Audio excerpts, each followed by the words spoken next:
John Romita was a Brooklyn boy who grew up during the Depression. He spent most of his childhood outside with his friends divvying up fistfuls of sidewalk chalk to watch him draw. Hunched over for hours, knuckles busted from the asphalt, he once drew a 100-foot Statue of Liberty, pedestal the torch. It wasn't long before a family member bought John a couple of copies of Superman. He kept one in a wax sleeve. The other was for tracing Joe Shuster's Man of Steel, and he traced that thing until it disintegrated. Romita went on to become one of the masters of the craft, taking over the original Spider-Man run from the legendary Steve Ditko. For a year, he copied Ditko's pen-centric, sometimes surreal style. But after tracing Spider-Man's co-creator, he slowly imbued him with his own sensibilities.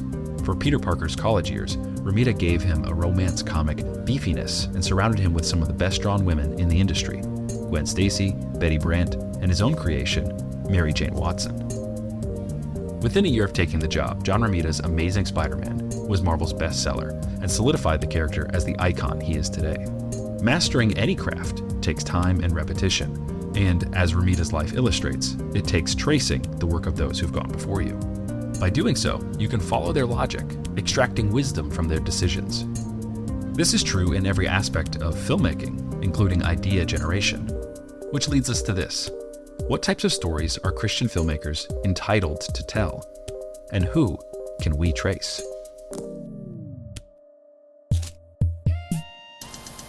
You're listening to God Deserves Better, a program dedicated to equipping the saints to create like our Creator.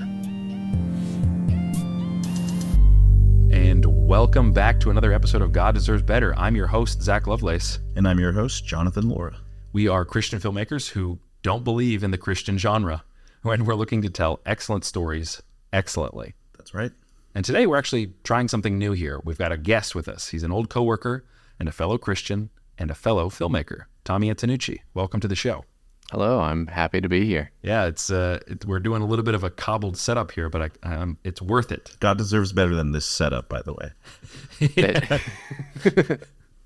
Well, I'm very excited to be on this episode. I'm very honored that you guys are having me, and I'm excited to chat with you. Yeah. We've known Tommy for several years. We worked together previously. This is where Zach and I met, and then shortly after, Tommy was hired, maybe about a month after myself. Tommy was an amazing sound guy and as well just an idea machine. I remember coming in all the time and just problem solving with you was so much easier than anyone else. But as well, we would just have good times coming up with the wackiest, craziest ideas. Lots of belly laughs at that job, more than I have had in many of the other jobs I've been in. And whether we were piecing story together for actual work, the stuff that we were doing, or just water cooler conversations where we just pitch each other an idea where, what if this happened? And then we just go to town figuring it out. Yeah, same. And that's actually kind of something that Johnny and I have alluded to. The GDB conversation goes back for several years. It goes back to that exact bullpen, that editing bullpen that we were in. And you were a key component to that in terms of looking at Christian filmmaking, the Christian genre as it's kind of known today, and being like, man, God deserves better than that. And actually, that's the topic of today, is we're talking about idea generation. And there's really no better person to talk to than the idea machine himself, Tommy Antonucci. Oh, you are giving me way too much credit, but I will try my best. You better not suck. Hey, yeah, give us a little bit of your background. Give us a little bit of, from Liberty onward. Yeah, so I've always been interested in video and storytelling, even as a kid, playing with a little handycam camera, shooting little stories with our friends. But I never really envisioned that being something that I did professionally.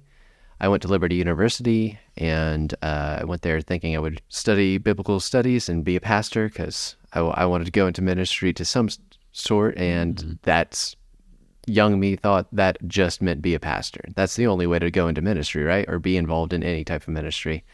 It's either pastor or janitor. Yeah, right. One of the two. After a while, I wasn't sure if it was the right trajectory for me. And I got the advice that if you're not positive you always want to work in a church, you should study something else. You could always come back to seminary, or you could study on your own. Pivoted to business for a time, not really loving it, but just not sure what to do. And then I met a bunch of friends from the cinematic arts program at Liberty, and I was just captivated by what they were doing. Their projects were very story-based, and they were writing scripts, and they were problem-solving, and I just remember thinking, man, what you do sounds so cool. And I ended up doing the cinematic arts program, learning a lot about film production and how to use cameras, how to edit, all of that. And that just continued and snowballed after school, teaching myself, learning things, doing freelance. I worked for Samaritan's Purse for a time in their broadcast department. And I've been lucky and blessed enough to always have video and storytelling as some aspect of my life. Now, Tommy, you have a new podcast. Well, it's in the early stages right now. We are building up some episodes. It's called StoryFellas, hosted by me and your very own Zach Lovelace, where we make stories and we break stories. Whether that is from randomly generated prompts or we're taking some scraps from old stories that we thought of a long time ago and rebuilding it into something new. So it's all born from me and Zach a long time ago, just ranting and talking about stories and making each other laugh, and we just decided to put some microphones in front of our face as well. It's like watching somebody doing an ice sculpture, but the ice sculpture ends up being like a Goomba from Mario. It ends up being something, it's not very pretty. Okay. It's a Goomba. It's a Goomba.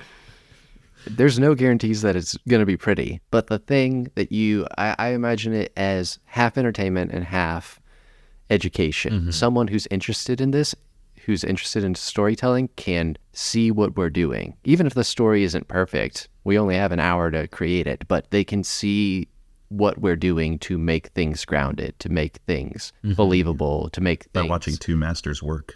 Yeah. Masters. Yeah. I don't play golf. You just keep disqualifying your own podcast, man. Yeah. No, I mean, we have a big ounce of humility there. Yeah, we're not masters necessarily, but we have done it a lot. And the fun thing is that Tommy and I both, in our personal kind of professional paths, really need the help of bouncing ideas off of another person. So you're hearing the inner contours of our creative mind. So a lot of it is rough, but yeah, I would hope that you could learn something about the decisions we're making. And it kind of goes back to the theme of this episode, which is like, who are you tracing? Yeah. And you can just tune into us and listen to us and be like, all right, I see what they did there, but I would have done this differently with this story. And then you can go off and jump off of that idea, launch pad off that idea into something else. I've got a slight rabbit trail if you want to go hear for it. Yeah. Me and my wife have been watching a lot of the Bob Ross show, the Bob Ross painting show. It's just one of those things that's very relaxing. If you've never actually seen Bob Ross, I encourage you to watch an episode because it's captivating. You just get sucked into it. But if you watch enough, it's just, you see the same tricks he uses, and he has these shortcuts and he has this craft, and it helps him make a masterpiece in a very short amount of time. And that's kind of, I'm not saying that we're masters, but if you watch someone do something enough, you'll pick up on what they're doing and understand 100% what tricks they're using. Yeah, it's been demystified. I'm just watching it now, and it's like, oh, he's using contrast. He's talking about contrast again, and he's doing the tree with a little bit of snow on it. Whatever it is.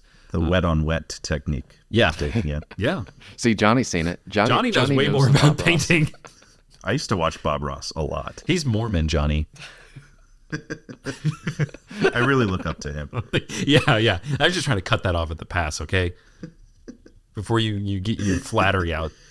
He had some really good things to say. Yeah, just hear him out. Just hear him out, okay?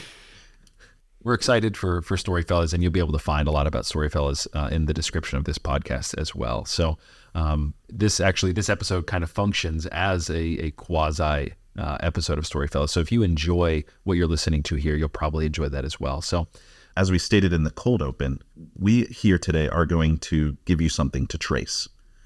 So to start, Zach and Tommy, StoryFellas, what are some stories you guys have either told or ideas you've had that you would like for our Christian filmmaking audience to trace? It's a great question. Tommy, I'll let you go first. So I can start with something that I've made in the past. I made a short film back in film school that was titled 7 Deadly Kin. And it was a short film that... Have I told you guys about this? I feel like I might have told you. You told me about the film. You didn't tell me the title, though. That's a pretty good title. 7 Deadly Kin. I was pretty proud of that title. No, pride's a sin, but I was proud of that title.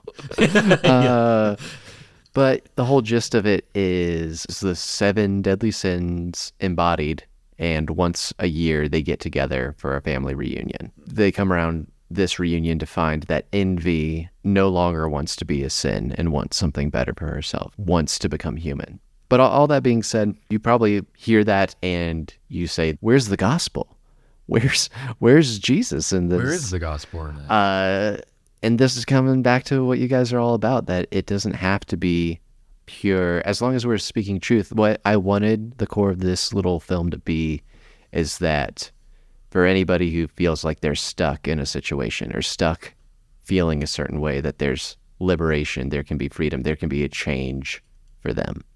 And which I believe that you don't have to be trapped in your sin. There's forgiveness, there's redemption through Christ. And even though I'm not thumping anybody over the head with that, that's the feeling, that's the truth I wanted to teach through this film. That's good. I would love to see it. I've never seen it.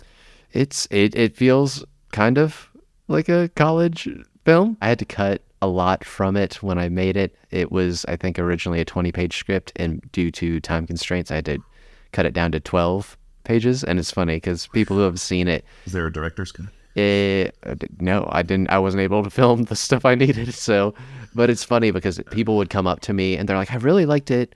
I don't understand this aspect. And for every one of those, I had an answer for them because I knew the story in my head of why that was going to be a bigger thing, but I just didn't have time to execute on it. A lesson to learn in terms of the environment. I mean, anybody that was hoping to make it in the industry would have to deal with a studio type entity. And if the school is just like, hey, you don't have the time for this, you don't have the budget for this, then you have to cut it and you have to deal with it. So that's cool. Yep. You make do and you tell the best story you can with the resources you're allotted. Yeah. Know thy limits. Know thy limits. I think I brought my script, 20-page script, to a professor, and they said, this is great, but you're not going to be able to film all of this. You got to shorten it. And I was like, oh, I guess I'm cutting out all the backstory that explains why this is happening. But and especially, you said that was your first film? The first one that I had to do pre-production and did the whole process with, and had a little crew working with me. Definitely. I learned so much. Trial by fire. Yeah. Why do you think Christian filmmakers should emulate that film or that idea? The main thing I think you can take away, which this is something I think you guys have already expressed, but you can convey God's truth without turning it all into just exposition about Jesus. I always think about that scene in Inception where they are explaining Inception to the guy, and he's like, don't think of an elephant. I'm thinking of an elephant.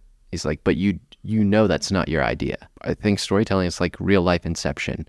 If you are too forward in what you're trying to say, if you're too exposition-y, then they know they're not coming to the conclusion themselves. You're just telling them, and they recognize that idea is yours, not theirs. But if you can tell them a story about someone who struggles to find forgiveness and finds it without hitting them over the head, they help them just come to their own conclusions rather than just trying to shove it in their face and tell them the answer, show them the answer. Yes, that goes back to a principle that we lived on at the previous workplace, which is subtle magic.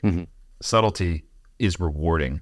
You're respecting your audience and you're giving them the equation. You're not giving them the answer. You're not giving them 4. You're giving them 2 + 2, and you know that they will come to 4, especially if you're studying cinematic language and you understand the meaning of the shots that you're arranging. I mean, we're dealing with the objective truth of human nature. The other thing that you could emulate from that film is have some fun. Tell a story that is different. Don't just teenager meets girl meets pastor. Add something magical. Add something fun that people don't see every day. Personifying something that's normally not personified. Zach and probably Johnny too know that my thing is I love something based in reality with one conceit, one magical quality to the world. And then you just see how does that one aspect change everything in a realistic, grounded world. Give an example of that. Always love hearing these. Yeah. Do you want one from real media or one off the top of the dome? Oh, off the top of the dome. Yeah, off the top of that bald dome. Off the top of the bald dome. I had a story idea. What if this is just a concept? What if someone discovered a messenger pigeon that no matter what, they could send a message to anyone in the world, and the message is guaranteed to get to them. How would that affect their life, and what kind of trouble could they get themselves in by having such access to anyone in the world? So very dependable means of communication. Yeah, it follows genie vibes, which I know me and Zach are big genie friends. Where it's We're big genie guys. We're big genie guys, but this idea of like you get something kind of magical, and then you kind of go too far with it. And I just imagine him thinking, I'm gonna send a message to so and so, and then it has huge repercussions. In the same way a genie would, you make your first 2 wishes, and your third wish has to be like, please change everything back, please. I'm so sorry. But that's what I mean about this grounded world. He's real, the people are real, the consequences are very real, but this weird magic pigeon is the one thing about the world that's not real. But how does it affect a very realistic world? And just having to think and problem solve, and what comes from that. Yeah. Still operates in God's world. The human nature that we have post-fall, and even the human nature that we have that has survived the fall, that would be true still on the other side of that. And so by showing us something absurd / surreal, you can say something truer than if that didn't exist in our world. Yeah. Like you could say something true about human nature. This could be wrapped up in something that's about God's truth easily, because I would think that someone who finds out they have this power, pride is going to influence them. They are going to think that they should have some say or try to influence things. And then when it comes and bites them in the butt, they realize that pride was their downfall and they have to be reconciled or something like that. It all deals with the setups and payoffs and rules. That's why we like genies, because genies are just rules and they're very clear. Tommy and I have spent hours like trying to find loopholes around genies if we ever found one. If you guys hop over to StoryFellas, it's going to be 90% genie stories over there. Yeah, we do love our genies. One of my favorite ones is that you wish that the genie had amnesia after every wish. And that way it's like, perfect. I can just, nice to meet you. I'm ready for my 3 wishes. Although the workaround is that whatever magic is given to him, it just wouldn't work. Like he wouldn't have an idea what he's wishing. He doesn't know that you're on your 3rd wish, but the magic behind him does. Whatever. The other one that I like that's so incredibly dumb is like a little kid finds the genie. It's like, I wish for infinite wishes. That's against the rules. I wish this girl would like me. That's against the rules. And the kid just gets so mad. He's like, genie, I wish my butt was your lamp. And then he's like, wait, what? He's like, you heard me. He's like, no. Get in there. And then he's just like, woo, he ghosts in. Yeah, he gets Jumanji and give a butt. Yeah, just the Jumanji scene where his hands are like fading into dust. He's like, no. And it just cuts right there. Just boom. Yeah, see, there's some mad genie content we got for you guys. So I'm going to come at this question, Johnny, that you've asked about ideas that Christian filmmakers should emulate, ideas that maybe we've had or encountered. I'm going to come at it from a different perspective. I'm going to provide some log lines for you guys, and I want your just hot reactions to them. Because log lines, for those who don't know, they're 1-sentence summaries of your idea. And I have written these. These are years old. You guys have probably heard these ideas, actually. But I want you guys to just mine them and glean them for everything that you think a Christian should emulate from them, or not. I like critically, I want you guys to kind of pick them apart a little bit. But I have thought about these ideas and I've labored over them. And I think that as a Christian, I could execute them in a way that would glorify God. So without any further ado, I'll give you some of these log lines. So here we go. A few months before his parole for good behavior, the life of a born-again inmate starts to unravel when the violent prison gang leaders force him into a tense moral dilemma: kill his new child molester cellmate or die before he sees the outside world again. Johnny, you want to go first? Oh, boy. I'll go first. Are we just picking this apart? Yeah, just like, what do you guys think of that idea? Would you see that movie? If I told you, I mean, you guys know I'm a Christian, but like, if I told you a Christian made that and you just came into it and you just found it somewhere in a fortune cookie. The Kendrick brothers or studios. The next Kendrick Brothers movie. That's the description. I will say it does sound from the log line like a Christian cringe film. That's fair. It totally could be. It all depends on the execution, but Sounds like a story as a Christian that I would be interested in, for sure. Yeah. I could see it in the wrong hands. I think it would be cringy, but I also could see this being a secular film. It's not marketed as a Christian film. The character just happens to be a born-again Christian, Exactly. and you let the story unravel from that in a real, kind of like what we were saying, in a very realistic way. What happens in that? The point of the movie is not to force an agenda down someone's throat. It's to what happens to this grounded character who loves the Lord, that has convictions when those convictions are challenged. And that's what interested me in the idea. Is like I thought to myself, one, I think the thing that actually would turn Christians off is that there's pedophilia. Like he's in a cellmate with a pedophile, and those guys historically have been attacked in prison and sometimes killed, a la Jeffrey Dahmer or something like that. And so the guards put him with this pedophile because they're like, well, you're a nice guy. You're not gonna do anything to him. And the background here is that the character was like a cop killer. He goes to prison. He ends up getting saved in prison, has a strong connection with like the prison minister, the guy who comes there every week and like runs the Sunday services there. And so, yeah, this just happens to be this guy's faith. I think the logline could work without his faith.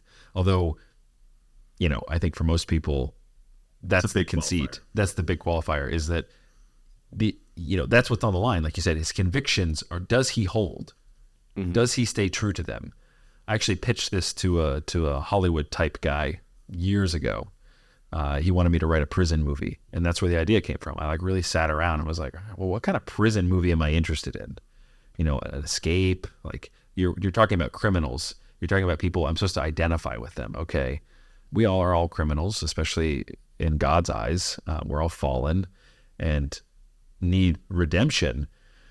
But I don't want to glorify somebody's crime and be like, oh, this tough guy, he's making his way in prison. He's a prison fight club or something like that, something that actually would probably be a good movie. So I really laid my hat on the idea that there has to be a Christian character. I pitched the idea to this guy and he balked at it because he's like, the audience would just want the guy to kill his cellmate immediately. The audience is like, oh, that guy, had his way with kids. Okay, he should die then. And I get that. I understand that reservation to the idea. So that's what I think the execution you'd have to thread that needle somehow. The threat would have to be set up very well. It'd have to be believable, like not as direct, like have a character come up and tell the guy, hey, you know what we do to those rapists or those child molesters or whatever. You would have to show, don't tell. Yeah, you could have a previous situation where that happens to some other people across the prison. Yeah, and they just see that happen, and the guy, the main character, doesn't want anything to do with it, obviously. Yeah, but then you also have to make his conviction believable to get people to not think like he should just kill the molester. Yeah, really sympathize the audience to his moral convictions. Yeah, well, his freedom is right around the corner, I think, as well. Like he has stakes, not just his spiritual stakes, obviously, but he has like real world. He's been in prison for a life sentence, 25 years, and he's ready to get out. I had this whole subplot with he has a daughter that he didn't really get to know, and now he's been visiting with her, and so there's she's symbolic of his freedom. The gangs are starting to kind of threaten her a little bit too because she comes to see him every once in a while. Anyway, it is execution dependent, which I think is something that we're kind of picking up on here, is that some of these ideas, especially ones that have maybe more explicit Christian elements, are execution dependent. Yeah. Because we can all imagine a scenario where it's like, that did not work. The reason I was saying about the threat needs to be set up good is I think a lot of Christian cringe films don't make threatening villains. They're not very believable. I know Zach is not a big Christian cringe watcher, but Tommy, I don't know if you can back me up on that. No, I've seen some, and I would agree, Johnny. If you don't have a quality villain, then you don't have quality stakes, and if you don't have quality stakes, then why are you invested in the story? Yeah, I think that's actually a fundamental thing behind Christian cringe writers and directors, is that they are too afraid to engage with ideas that oppose their own. Because ultimately you'd want like a strong God's not dead. I've not seen it, but I know enough about it that you'd want a not straw man atheist. Yeah. character. You'd want to build him up. You wouldn't want him to just be the big meaty character that is like, it's easy to hate him because he's just a jerk. As opposed to, I've met plenty of atheists who are really nice people. Doesn't mean in God's eyes they're good people, but it means like on a human to human relationship, this person is very generous and charitable, and that person's probably also not your villain. So I get it. Like, I get why they would want to make them a mean person, but Well, if you make them more complex and more relatable, they could actually be more threatening that way. I would actually argue. That's You true. can see where they're coming from, and it's harder to dismantle their argument. Yeah. As opposed to super easy to dismantle a straw man. Yeah, I'm somebody who's suffered greatly and thinks to themselves, why does God allow bad things to happen? He allowed, I can't walk anymore. I was in a car accident, and that's a really hard thing to just be like, to just throw Jesus at. Yeah. Well, Jesus makes sense of that, man. Yes, that's an accurate answer, but it is not deep enough, especially for the format. Yeah. There's also a level of, and this is kind of a rabbit trail of just during times of trauma, even you kind of require some tact as well. Like, obviously things can still be true, but slapping someone across the face with, have you read the Bible though? When someone's dealing with mourning the loss of someone, it's like, okay, that's not the right tact that you should have at that time. Oh, of course not. Exactly. Yeah, I mean, that comes down to, I think, being a mature Christian and being a patient person. Because patience is, in Proverbs especially, you see it's synonymous with understanding. Somebody who has understanding. So if I'm watching this person who's suffering greatly or they lost someone, I'm not going to come up with them and be like, God's got a plan for you. I'm probably just going to cry with those who cry, or mourn, weep with those who weep, and I'm going to give them hope. I'm going to give them the hope that I have, and I'm going to point them that direction, but I'm not going to just do that immediately. Yeah.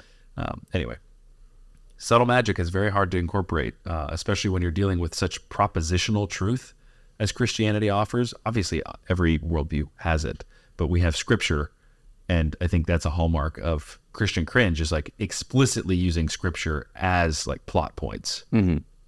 Because I gave them this changed their mind. Not that doesn't happen, but, or like presented it, and that was the big, I beat my porn addiction because I read John 3:16. That's obviously a hyper straw man for all the Christian cringe films, but you understand the point I'm making. Zach, what do you think Christian filmmakers should emulate from that log line? I think that they should emulate bravery in tackling tough subject matter.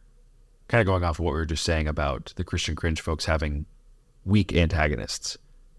Build up you don't have to make the movie.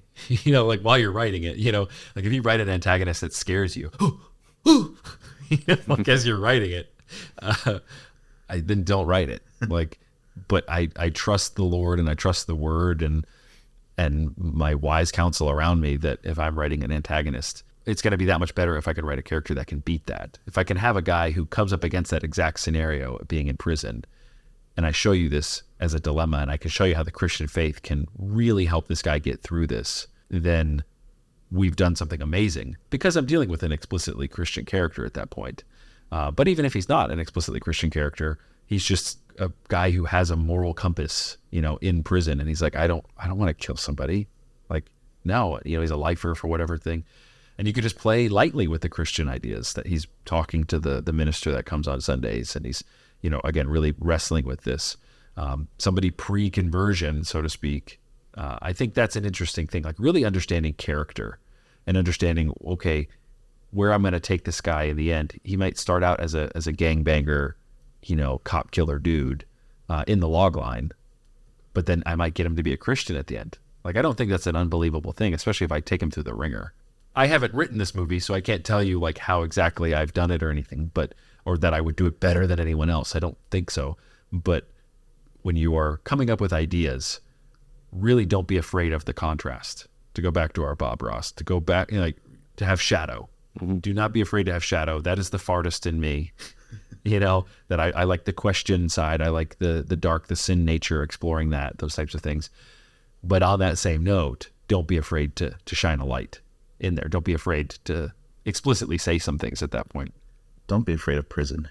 Don't be afraid of prison, man. Zach actually went to prison to prep for this log line. Yeah, no, I've been to jail. I haven't been to prison. Zach went behind bars. I have been to jail. It is a story for a different podcast, my Jailbirds podcast, which neither of you guys have been to jail, so I'm the hardest one here.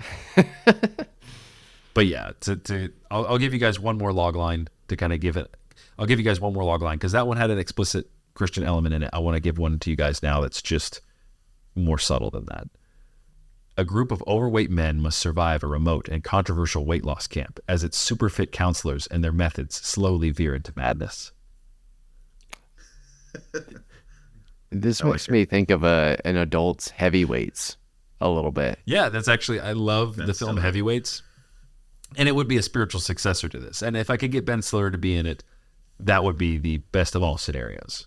Things that are honoring to God that I can draw out of this log line are acceptance, people feeling accepted and good in who they are, like not that they have to earn something, not that they have to strive in a way that they, obviously these instructors are very prideful, and I would imagine that they get thwarted and their pride is their undoing.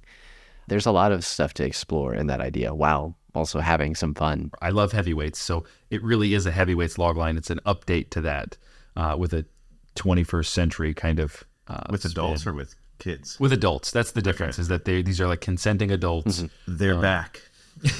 yeah. It's all we didn't lose the weight. Yeah.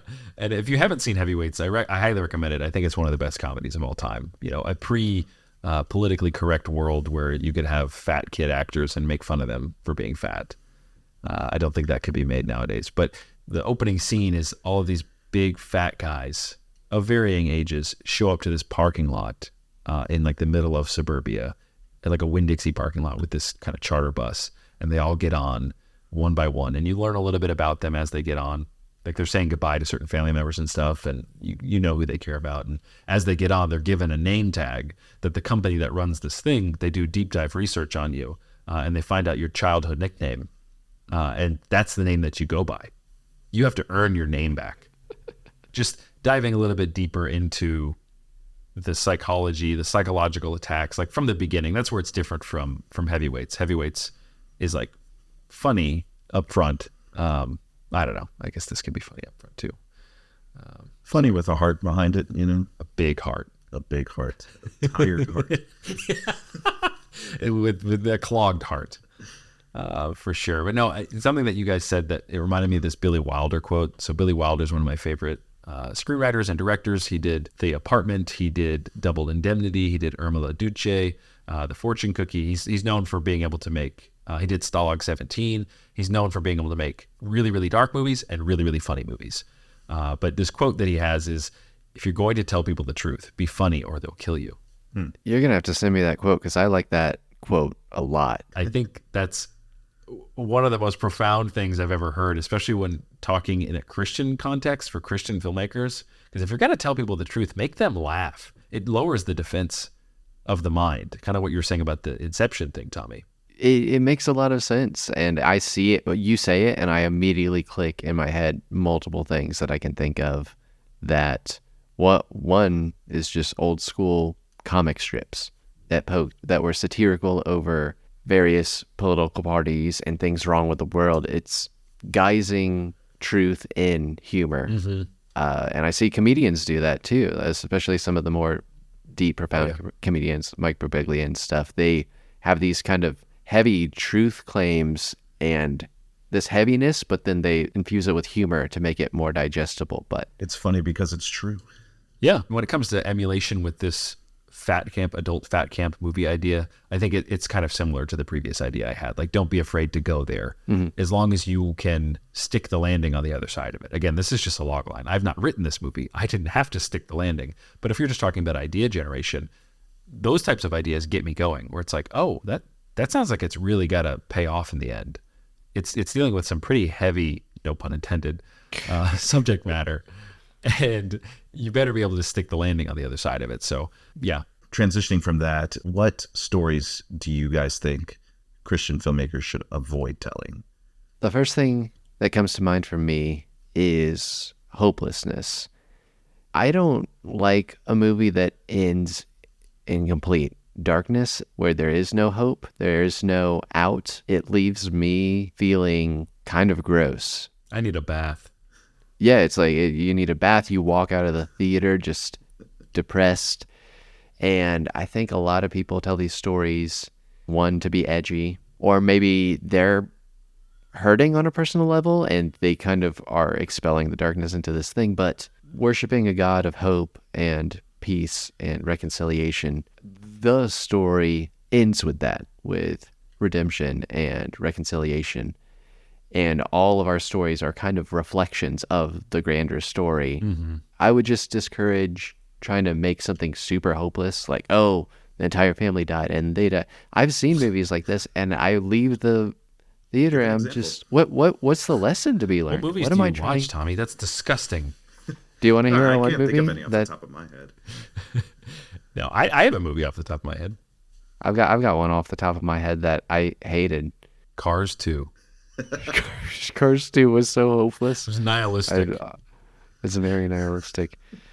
I've only seen this movie once, and I did not like it. It was the movie Sucker Punch that came out. Yeah, the Zack Snyder movie. The previews make it seem like it's all this fantasy, these super cool girls fighting monsters or something. All of that fantasy stuff is in this girl's head. They're like in an orphanage and they're forced to dance for these gentlemen's callers. And it's really dark and really heavy, really gross. And then that's how she escapes. Like, she goes to this fantasy world. And there's the hope that her and her friends are going to try to escape. But then at the end, some of her friends get killed. I think she helps one friend get out. But then the main character, the protagonist that you're rooting for the whole time, gets lobotomized. And they're like, cool, that's the end. And they just go. And it's just very I'm about to spoil heavy. actually a really good movie that's just like that. One Flew Over the Cuckoo's I was Nest. going to say, yeah. That actually deals with all of those themes in a way better way. There is hope at the end. There is. The one guy escapes. That's my point. Is like, but at least it leaves it open where it's like, okay, so you don't know who was crazier, the people running the asylum or the people in the asylum, but this one guy gets away. Like, the message that the main character had still lives on in this other character, which it sounds like with Sucker Punch, that's not the case. I don't know. I just remember not being really satisfied. I wasn't like, oh, they did it. That they landed on their face. I felt gross and heavy, and it just made me question why I watched the movie.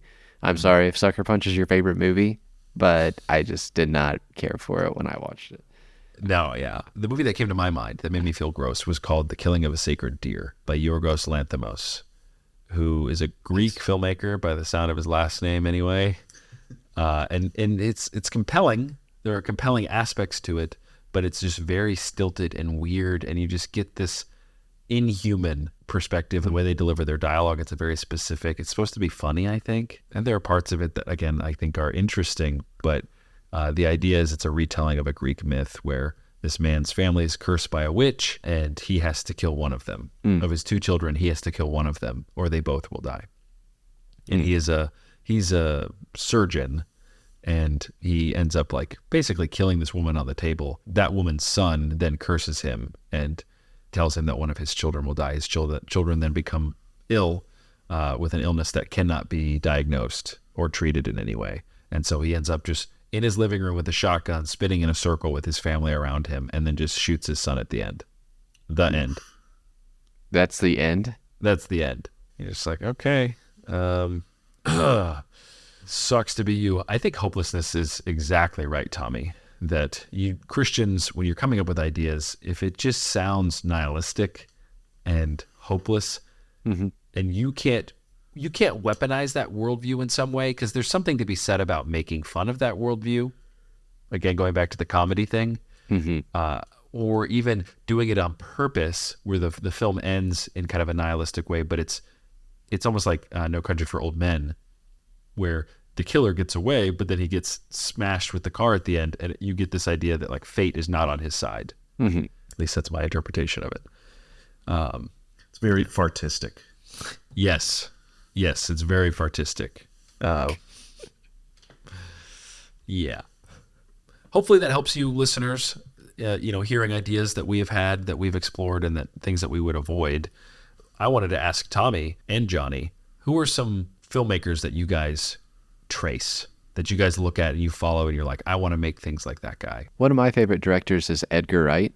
I really like how he shoots movies. Making movies has the aspect of the frame and timing, and you can do things in a movie that don't really always make sense in real life for comedic purposes, for dramatic purposes, and a lot of people don't utilize that all the time. They kind of just do things to people talking like you would see in normal life. But utilizing this extra dimension that you have at your disposal to help convey your story, to help people understand aspects of it, whether it's a comedic beat, whether it's something uncomfortable that they need to feel, I think he's really good at that. He's good at using the frame and timing as a tool that enhances his story. Sorry, I was yawning. I wasn't yawning because I'm bored. I noticed you were yawning. Well, that's all, folks. Bye. See ya. Yeah. Anyway. Edgar Wright. It's more like Edgar Wrong. Yeah. What about you? What about you, Johnny?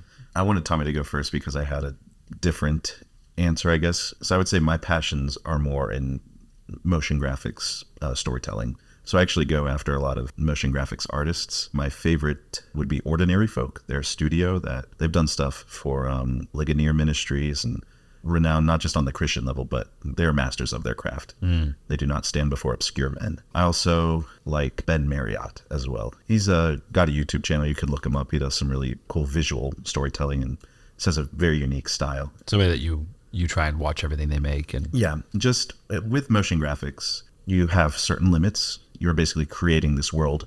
It can be lifelike, but for the most part, you want to lean into the human element, which is that we can make things a little bit more abstract. Those guys, they just have a very specific way of displaying their art, communicating things visually without just like putting the word on the screen, so to speak. Hyper-literal. Yeah. So those are people that I really like to emulate. I like it, Johnny. What's something specific that they're doing that you want to see in your work down the road? 3D. It's not a realm that I've entered fully. I've only dabbled. Got a Pixar boy over here. Yeah. I get this. I can't wait for Inside Out 2, where it takes place entirely in the colon. They announced Inside Out. Are the Pixar boys are like, they made a movie about farts, man, but I cried. Look, I cried about the farts. When he got farted out, I cried. Yeah, it's like, late stage Pixar, man. Late stage Pixar. Anyway, I want to. It makes me want to talk more animation stuff with Johnny. I've got more questions for him, but I guess another answer to that, leaning into the 3D animation. I mean, I grew up watching VeggieTales, and I think I've mentioned it on this podcast before, but I was obsessed with like watching all the behind the scenes stuff and all of that, and that's really what got me my passion into that world. So I guess you could say they're older episodes. I saw this thing about VeggieTales, which I just thought was something that I had never thought about. And this kind of goes to the Know Thy Limits thing, because I saw one of the animators on Corridor Crew, and he was talking about... Oh, yeah, I saw that. Oh, you saw that? Where it was talking about... And I never thought about this, but they were kind of those early guys that were saying, yeah, they're just going to move things and hold things. They don't have arms, and we're hoping people will do that. And it's funny because I just grew up with that, and I watched Homestar Runner, and Homestar Runner is a webtoon. He didn't have arms, but it will operate, like, stuff floats by him, and you just are like, yeah, he's holding it. But I just never thought of being the first person, and you're making a thing, and you're like, clearly they don't have arms. Are people going to buy this? Is this even going to make sense when that hasn't been done before? But they also just probably didn't have the means to make, it didn't make sense for them to make arms on these guys. And it worked. I think it works. It kind of paved the way, because now I don't even think about a character that just does that and levitates stuff. Well, they are carrying it. They're carrying it with their face and their eyes. Yeah. Whatever. And other people are reacting to it. Just the vessel that's actually holding it isn't there visually, but Yeah, and that's great creative problem solving, as well as of animation. That there is still a law component. You can have things float or whatever, have no arms, but it still has to abide by its own rules and its own laws. Because I think creative hypocrisy is something that's really big. It's what breaks suspension of disbelief. If you introduce a rule and you say, okay, so the 6 Infinity Stones, when snapped, do X, Y, Z, and then it snaps and then nothing happens, you're a hypocrite. You're a creative hypocrite. That your law that you have been espousing within that universe didn't matter. Disney Star Wars is doing that a lot now. Yeah. Like in the past, what's his name? Qui-Gon Jinn got stabbed and he's dead. Yeah. These newer shows, people are getting stabbed and they're like perfectly fine. Yeah. Or, it's just a flesh wound. Yeah. In their back. The lightsaber's so hot, it just cauterized the wound. And so I was fine. I just needed to sit in a Bacta tank for a little bit. Yeah. So when you find out that I'm like a hardcore Star Wars head. You know everything there is. You read all of the canon, all of the novels. It all makes sense, guys. Okay? The sequels are the best part. Okay? Episode 9? Palpatine is back. Somehow. Palpatine is back. That's the opening line of the movie, I think. No, this should tell you what kind of Star Wars fan I am. Do we want to talk about Star Wars 9? Because holy cow, man! When we walk, they fly now. The words go on the screen, and it's literally just like, oh, by the way, this big bad guy's back. Yeah. Like that's how they do it, and you're like, wait, what? What happened the last 2 movies? And they're just like, cheap. Oh, by the way, it's cheap. Yeah, I know, but it's just that movie was buck wild. There was a lot I didn't like about that movie, and that was. I saved that movie for an airplane ride, just thinking because a plane movie, it's like, okay, I wouldn't watch it in my normal life. I'm trying to just burn some time here. I couldn't finish it on a plane. I had better things to do. Read the vomit bag. Pull a putty and just rondog the flight. Yeah. Oh. But no, Star Wars, that is a separate deep dive kind of story thing that we can talk about at some point. But it's interesting, again, the tracing thing, you will become like the person that you study. And I think it's true biblically as well. You become more like Christ the more you study him, as well as in a smaller sense, you become like employers that you have, bosses that you have, parents, obviously, and parents in the craft as well. If you're studying these people, I, as you can tell from the opening monologue, love comic books. John Romita Sr. and John Romita Jr. actually are 2 masters of their craft that I love. And it was a first love of mine in terms of art. And so I go back to that often, and the mediums are very similar. They're images paired with the written word. Those are the folks that I trace are comics, Jack Kirby and Steve Ditko. And I like Marvel. I don't like DC.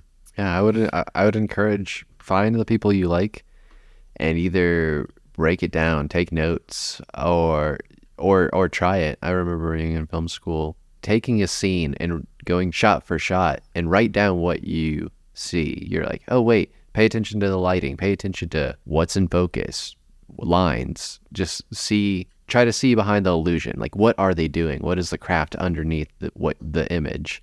And then try it. And I'm sure a lot comes from just troubleshooting and they're like, oh, why does this not look? Oh, I don't think the lens is right. Oh wait, he had a light coming from the next room over in that scene, and just seeing all the little tricks and realizing how much goes into just making one of these shots. Yeah. Film school on wheels, Well, there you have it, folks. Take these ideas and make something. Any ideas that you have, we would gladly give notes and read a script. If you want our thoughts on something, I would definitely make the time to do that. And if you've got any follow-up questions, please send them to goddeservesbetter@gmail.com. And thank you, Tommy Antonucci, for joining us. We hope to have you again soon. Yeah, thank you for having me. It's been fun. Again, you can hear more from Tommy and myself on the StoryFellas podcast, a show dedicated to creating and fleshing out ideas, making and breaking them, as Tommy would say. And until next time, let's get out there and work heartily for our good and gracious God, the Redeemer of men. Thank you for listening to God Deserves Better, a production of PEMMICAN Studios.